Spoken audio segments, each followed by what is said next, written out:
Hindi lahat ng taong pinapansin ay sumisigaw. At hindi lahat ng may dating ay kailangan pang magpakitang gilas.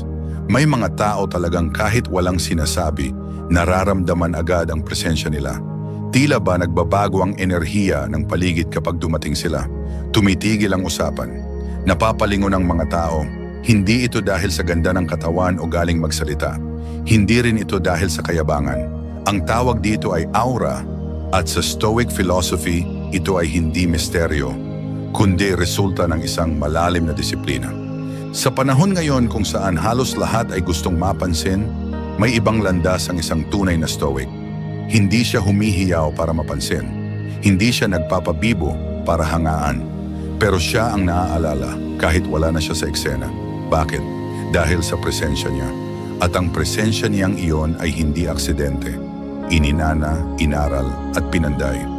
May mga nagsasabi na ang aura ay likas, na ipinanganak ka raw na may dating. Pero ito ay kalahating katotohanan lang. Oo, may mga taong likas ang lakas ng loob o kagandahan ng tindig. Pero ang hindi nila sinasabi, pwede itong buuin sa pamamagitan ng intensyon, disiplina at stoic mindset. Kaya mong magkaroon ng presensyang hindi matitinag. Ito ang layunin ng video na ito. Paano talagang magkaroon ng malakas na aura? Hindi tayo pupunta sa mga usaping mystical o mahika. Wala tayong chakras, crystals o horoscope dito. Ang ibabahagi ko sa iyo ay isang praktikal na paraan, nakaugat sa sinaunang karunungan at modernong psikolohiya.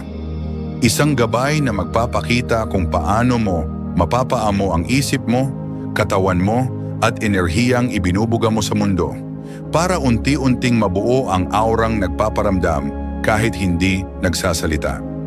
Gamit ang tinatawag nating Stoic method, matututunan mo kung paano kontrolin ang isip para maging malinaw at matibay, gamitin ang kilos at kilos likaw bilang mensahe ng katahimikan, at i-project ang isang uri ng lakas na hindi kailangang ipagsigawan dahil kusa itong nararamdaman.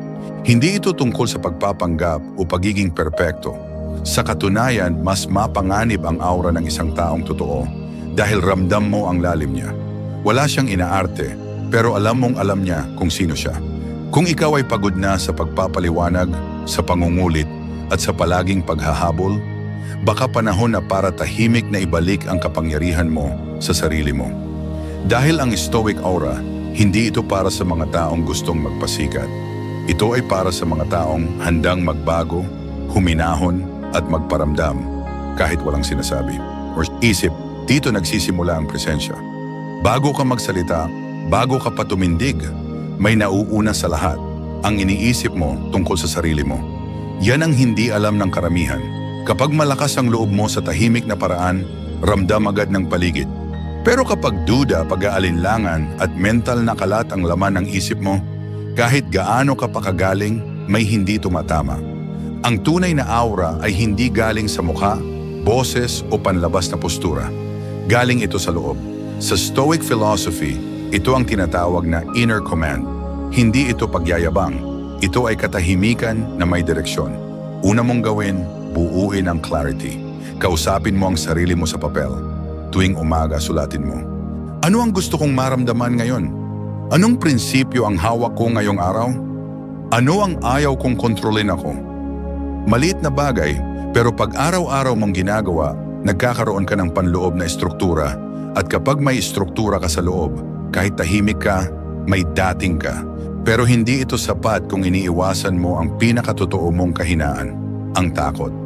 Sa Stoic mindset, takot ang pinakamabilis na sumisira sa presensya. Kasi kapag kontrolado ka ng takot, nakikita agad yan sa mata mo, sa kilos mo, sa boses mo. Pero kapag hinarap mo ang takot mo, kahit hindi pa ito nawawala, nagbabago ang enerhiya mo. Magsimula ka sa maliit. Takot ka bang pagtawanan, hindi mapansin, hindi ma-appreciate? Isa-isahin mo, tanggapin mo. Pag pinangalanan mo, lumiliit ito. Ang mga Stoic, hindi sila mga walang emosyon, pero hindi rin sila alipin ng damdamin. Kapag kalmado ka sa loob, hindi ka na nangangailangan ng kumpirmasyon sa labas. At dito unti-unting nabubuo ang aura. Kaya kung gusto mong maramdaman ng ibang tao ang presensya mo kahit hindi ka nagsasalita, Ayusin mo muna ang iniisip mo kapag tahimik ka. Dahil sa katahimikan, lumalabas ang tunay mong lakas at ang isip ang pinakamatibay mong sandata. Dalawa galaw mo, iba ang dating. Pansinin mo to, may mga taong kahit pumasok lang sa isang silid, tahimik lang, pero parang sila agad ang napapansin. Wala silang sinabi, wala silang ginawa, pero meron silang dating. Bakit? Dahil sa galaw nila. At hindi lang basta galaw, kundi isang klase ng kilos na puno ng intensyon. Sa Stoic method, ang katawan mo ay hindi lang gamit sa pisikal na mundo. Isa rin itong daluyan ng enerhiya. Bawat hakbang, bawat tindig, bawat galaw ng kamay mo, nagsasabi ng isang bagay sa mga tao sa paligid mo. Kaya ang tanong, ano ang sinasabi ng katawan mo kahit hindi ka nagsasalita? Tingnan natin ang postura mo. Tuwing nakatayo ka, ano ang itsura mo? Nakayuko ba ang balikat? Nakalugmok ba ang leeg? Para kang hindi sigurado sa sarili mo? Dahil kung ganon, kahit anong ganda ng suot mo, ramdam ng iba na parang hindi mo hawak ang sarili mong espasyo. Pero kapag taas noo ka, balikat ay relax pero hindi bagsak, ang tingin ay hindi palaging nakayuko. Ibang aura ang naipapasa mo. Hindi mo kailangan maging matangkad para tumindig ng may dignidad. Hindi mo kailangan maging macho para maging presensyado. Ang kailangan mo lang ay konsensya sa galaw. Pangalawa, paggalaw na may saysay, pansinin mo ang mga martial artists. Hindi sila kumikilos ng basta-basta. Bawat hakbang, bawat bitaw ng kamay, may direksyon. Subukan mong maglakad sa isang lugar na puno ng tao. Huwag kang magmadali. Huwag ka ring magpabagal. Lakad ng may kontrol, may ritmong tahimik pero sigurado. Mararamdaman mo, ikaw mismo, parang mas buo ka. Kasama rin dito ang kilos ng kamay. Madalas tayong mag-fidget, binabalasa ang daliri, kinakalikot ang damit, hinahaplos ang leeg. Lahat ng yan ay pahiwatig ng kaba, ng pagkabahala, ng pag-aalangan. Kapag sinanay mong ilagay ang kamay mo sa posisyon ng pahinga at gumalaw lamang kapag may layunin, nagkakaroon ka ng tinatawag na presensyang disiplinado. Pangatlo, paghinga. Oo, simpleng bagay, pero ang paghinga ay konektado sa katawan at isipan. Kapag mababaw ang hinga mo, nagmumukha kang nagmamadali, nerbiyoso, hindi grounded. Pero kapag malalim ang hinga mo, parang ikaw ang bumabagal sa oras. Lahat sa paligid mo sumasabay sa ritmo mo. Yan ang ginagawa ng mga taong may malakas na aura. Hindi sila hinahatak ng paligid, sila ang nagdidikta ng enerhiya nito. Ang katawan mo ay hindi lang instrumento, isa itong mensahero. Kung gusto mong magkaroon ng malalim at hindi matitinag na aura, dapat marunong kang ipagmalaki ang kilos mo sa katahimikan. Tatlo, tahimik ka, pero ikaw ang sentro. May mga taong hindi mo agad naririnig, pero hindi mo rin maiwasang mapansin. Hindi sila maingay, hindi sila palasabat. Pero kahit tahimik, parang nasa kanila ang atensyon ng buong paligid. Hindi dahil sa agresibong kilos o malalakas na salita, kundi dahil sa enerhiyang bitbit nila sa katahimikan. Sa Stoic method, ang katahimikan ay hindi kahinaan. Hindi ito pag-iwas. Sa halip, ito ay malakas na forma ng kontrol. Sa panahong lahat ay nagmamadali magsalita, magkomento, at ipagsigawan ang sarili nila, ang taong marunong manahimik ay nagiging misteryoso. At ang misteryo likas na humahatak ng atensyon. Pansinin mo, kapag may nagsimula ng usapan na tahimik lang, pero may bigat ang bawat salita, tumitigil ang mga tao para makinig. Bakit? Dahil marunong siyang bumitaw ng katahimikan bago ang salita. Ang aura mo ay hindi lang sa sinasabi mo, kundi sa pinipili mong hindi sabihin. Ang taong may aura ay hindi desperadong mapakinggan. Alam niya na kahit walang salita, ramdam siya. At dito pumapasok ang konsepto ng emotional regulation. Sa halip na palaging tumatalon sa reaksyon, sinasanay ng Stoic ang sarili na huminto, huminga at pumili kung kailan siya gagalaw. Kapag ikaw ay kalmado, hindi ka madaling madala sa gulo. Hindi ka rin madaling magpaapekto. Kaya kahit nasa gitna ka ng ingay, ikaw ang nagdadala ng katahimikan. At sa katahimikang iyon, nabubuo ang presensya. Hindi ito madaling gawin, lalo na kung nasanay kang laging magpaliwanag, magdepensa o magpakitang gilas. Pero tandaan, ang presensyang totoo, hindi umaasa sa atensyon. Ito'y kusang binibigay sa kanya. Simulan mong obserbahan ang sarili mo sa mga panahong gusto mong magsalita. Tanungin mo, kailangan ko bang sabihin to? O mas magiging makapangyarihan ako kung tatahimik lang? Dahil minsan, ang hindi mo sinabi, yan ang pinakamatinding naramdaman ng iba. Sa bawat pagkakataong pinili mong manahimik sa halip na magreaksyon, sa bawat segundong pinili mong huminahon kaysa sumagot, pinanday mo ang aura mo nang hindi mo namamalayan. Apat na ang presensyang hindi humihingi ng pansin. Sa mundo ngayon, kung sino ang pinakamalakas magsalita, sila ang pinakakinggan. Kung sino ang pinakamaraming followers, sila ang pinaniniwalaan. Pero sa likod ng ingay na yan, may iilang taong hindi humihingi ng atensyon. Pero sila ang tunay na pinakikinigang mabuti. Ito ang tinatawag nating presensyang hindi humihingi ng pansin. At sa Stoic Psychology, ito ang pinakamakapangyarihang uri ng presensya. Hindi mo kailangang baguhin ang personalidad mo para magustuhan ka.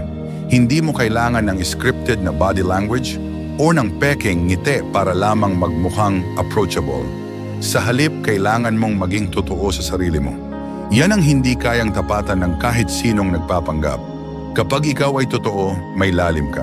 At kapag may lalim ka, hindi ka madaling maikahon ng opinyon ng iba. Ang taong may malakas na aura ay hindi gumagawa ng desisyon para magustuhan siya. Gumagawa siya ng desisyon dahil alam niya kung sino siya. Kaya kahit hindi siya palangiti, kahit hindi siya sweet, ramdam mo ang bigat ng presensya niya. Isa pa sa mga dahilan kung bakit hindi nakakalimutan ang ganitong klaseng tao ay dahil hindi sila nagpi-please. Hindi sila nagpapabibo para lang mapuri. Hindi rin sila sunod-sunuran para lang hindi mapaginitan. Alam nila kung saan sila nakatayo at doon sila nananatili.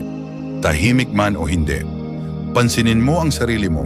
Ilang beses ka nang napagod sa kaiisip kung paano mo mapapasaya ang lahat? Ilang beses mo nang kinain ang totoo mong opinyon para lang makisama? At anong nakuha mo sa dulo? Napansin mo ba, mas pinapahalagahan ka ng tao kapag ikaw mismo ay hindi desperado sa atensyon nila? Ang stoic aura ay hindi galing sa pagiging matigas. Galing ito sa katatagan ng loob. Kapag alam mong kahit anong mangyari, kaya mong panindigan ang sarili mo, hindi mo na kailangang magpakitang gilas. Maglalakad ka sa mundo na parang hindi mo kailangang ipaliwanag ang sarili mo. Dahil ramdam na ng mga tao ang totoo mong intensyon. Ang taong totoo ay bihirang makita ngayon. Kaya kapag nakita ka nila, kahit hindi ka nagsasalita, ikaw ang maalala nila. 5 may kodigo ka ba sa buhay? Personal philosophy. Ang taong may tunay na presensya ay hindi lang basta kalmado, hindi lang basta maayos gumalaw o tahimik magsalita. Ang tunay na aura ay nakaugat sa isang bagay na mas malalim, prinsipyong hindi nababalik. Sa Stoic philosophy, ito ang tinatawag nilang internal code. Isang panloob na batas na hindi galing sa labas, kundi pinili at pinanday mo mismo. Tanungin mo ang sarili mo, may sinusundan ba akong prinsipyo sa buhay? O araw-araw lang akong nag-a-adjust kung sino ang kaharap ko?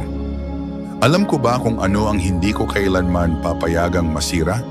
Kapag wala kang sarili mong kodigo, madali kang galawin, madali kang paikutin, at kung madali kang paikutin, nawawala ang bigat ng presensya mo, hindi ka na ang sentro, nagiging bahagi ka lang ng gulo ng mundo. Ang mga Stoic, gaya ni Marcus Aurelius o Epictetus, ay hindi pinanganak na malakas, pero tumibay sila dahil araw-araw nilang pinaninindigan ang sarili nilang batas. Hindi sila alipin ng opinyon ng iba. Hindi rin sila nakikiayon para lang matanggap.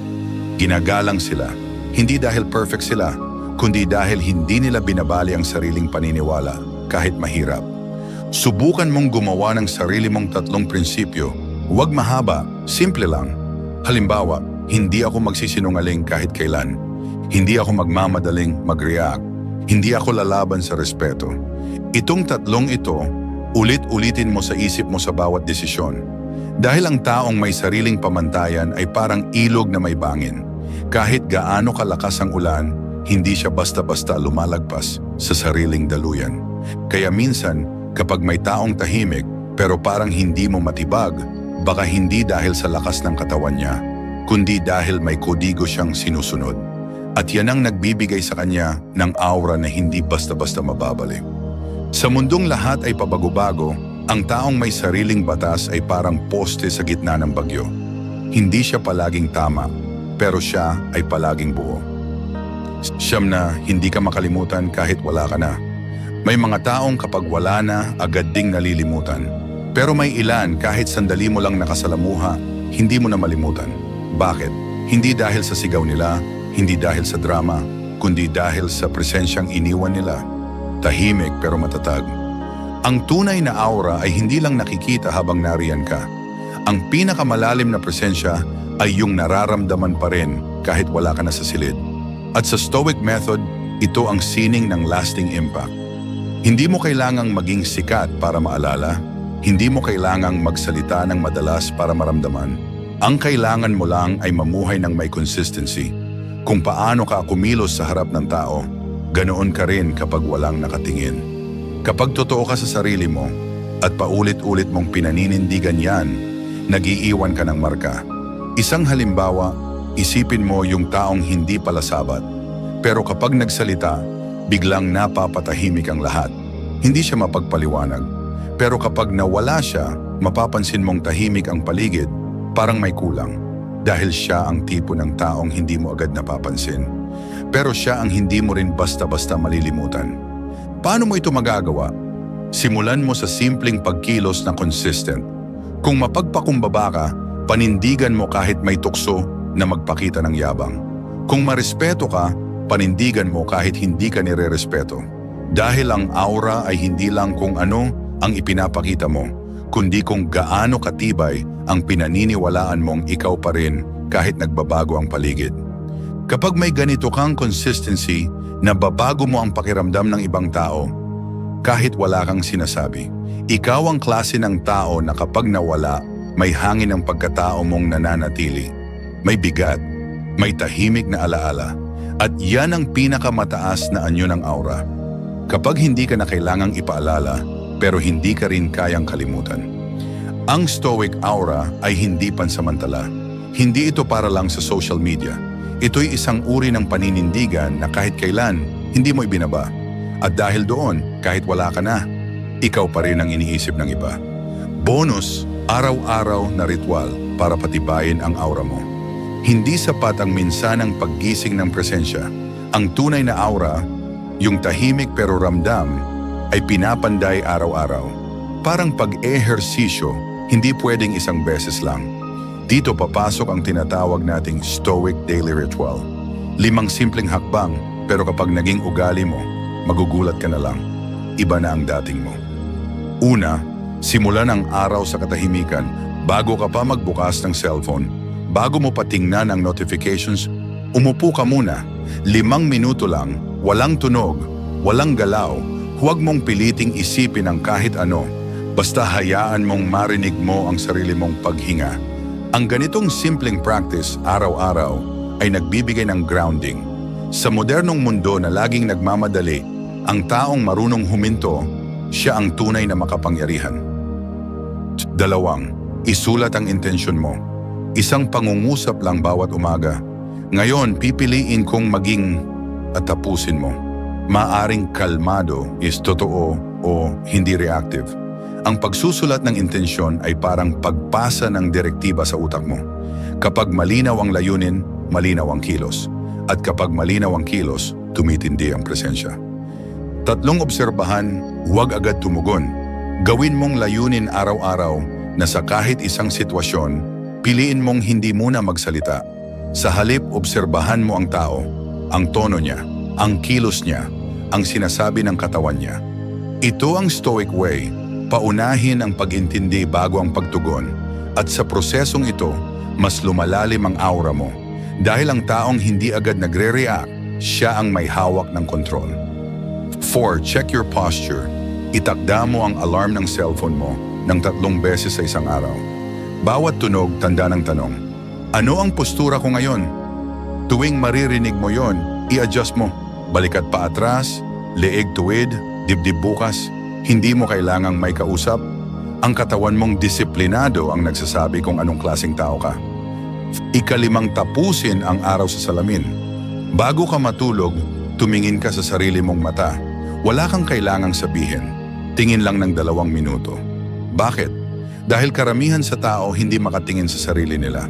Kung matututunan mong titigan ang sarili mo, hindi ka matitinag ng ibang tingin. Ang Stoic Aura ay hindi produkto ng panlabas na mundo. Ito ay bunga ng disiplinang panloob na inuulit, araw-araw. At sa ritual na ito, hindi lang nagkakaroon ka ng presensya, kundi nagiging ikaw ang mismong presensya. Aura ay hindi binibigay, kinukuha. Sa dulo ng lahat ng ito, isang bagay ang malinaw. Ang aura ay hindi likas. Ito ay pinipili, pinapanday, at pinaninindigan. Hindi ito regalo ng mundo. Isa itong desisyong inuulit araw-araw. Kapag tumahimik ka pero buo ka, kapag naglakad ka pero hindi ka nagmadali, kapag nagsalita ka pero hindi para mapansin.